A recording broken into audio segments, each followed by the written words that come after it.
joining us. You wore Batman. You did. You stuck to your word. So what can you tell us about your character's backstory? Will we see some of that this season? Of how you became... No. No? Okay, So cheers, thank you. Not really.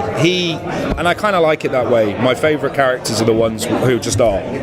You know, I think sometimes characters, when you over-explain too much about their background, they lose some of the magic behind it. I'm not saying he's magical, but, you know, like...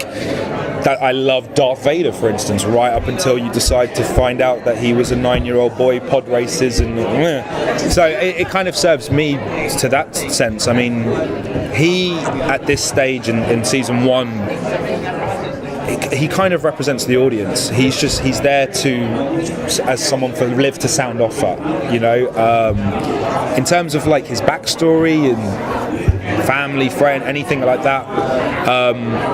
No, there isn't anything of that. But I think they like with Clive and with Ravi, that's something that they might explore later. But is that something that drew you to this role? That there wasn't really much backstory? That you were kind of just a singular character? What is in the prep I was given? Yeah. Oh, what did they give us? Well, they gave me. It was literally just as a fully formed character. It was like, well, he has these traits. So he's energetic. He's like hyper. He's got verbal diarrhea, and he's into mysteries and Loch Ness Monster and stuff like that. So they gave me that kind of stuff, and then there was small hints that he worked for the CDC, so he was, so he's clued up on the diseases and stuff. Everything else was just up to us, really. We kind of did what we could. I made my own backstory, which is just fan fiction, I guess. Rob hasn't approved it, so it's. But yeah, it's. He kind of just is. Yeah. Did you get a sense of gratification to bringing authenticity to a character that could have been a stereotype? Being of a certain ethnic background to play a doctor. Yep. That's not revolutionary necessarily, but like there's actual substance to the character. I want to say it was fluke, and it's one of those two things. I didn't want to play a stereotype. I'm not a stereotype as a person. I don't fit into. I'm an actor.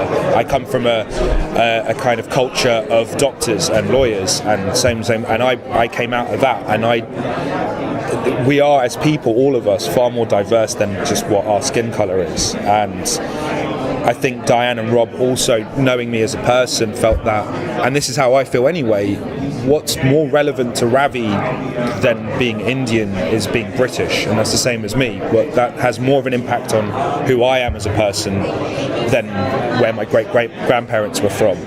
And with Ravi, it was kind of like we never make any references to his ethnicity other than his name, which is a typical Indian name. Other than that, no, he's just a. It's fun to not have to have any of that baggage. I don't have to drag anything with that. You can just play the enthusiastic, nerdy doctor. And there's some stuff that we do later on in the season that I'm really happy about, in terms of like interracial relationships and stuff that happens. And for me, it's I feel so lucky that my first role is something different that people of all cultures can see and not feel like, oh, I've seen this before. This is the same. I'm very, very lucky to play him. What did you think about the fact that in the pilot they skipped past the whole mystery of our friend's going to figure out that she's a zombie, and like immediately just knew it. So I thought that was a great. Well, I guess it just cut straight to the point. He needed to know. The audience, she needs to talk about it, other than just through VO, just voiceover. So it kind of didn't make any sense to kind of string it out when we're going to hide it from Clive. They're going to hide it from the family. They're going to hide it from the people she meets.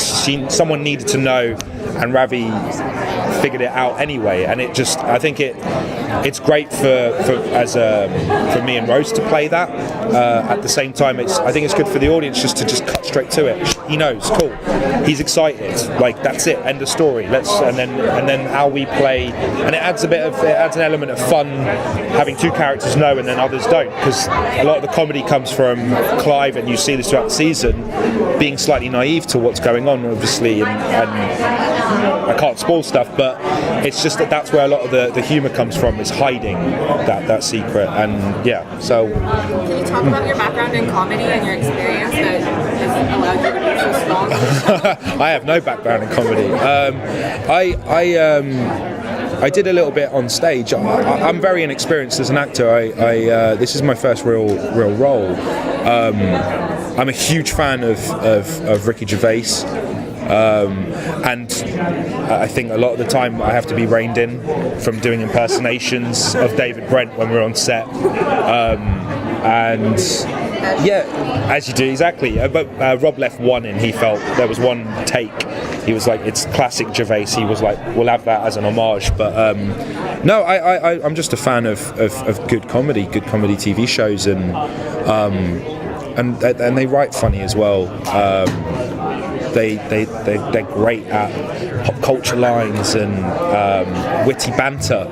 But me and Rosie, we were very lucky that we got on very well quickly, and we have the same sense of humour. So a lot of those beats and stuff just come from us. It's not rehearsed. It's just two people who get on. That's it. Now. Okay, guys, I have to move them. Oh, cool. Thank you, guys. Cheers. Thank you. Cheers.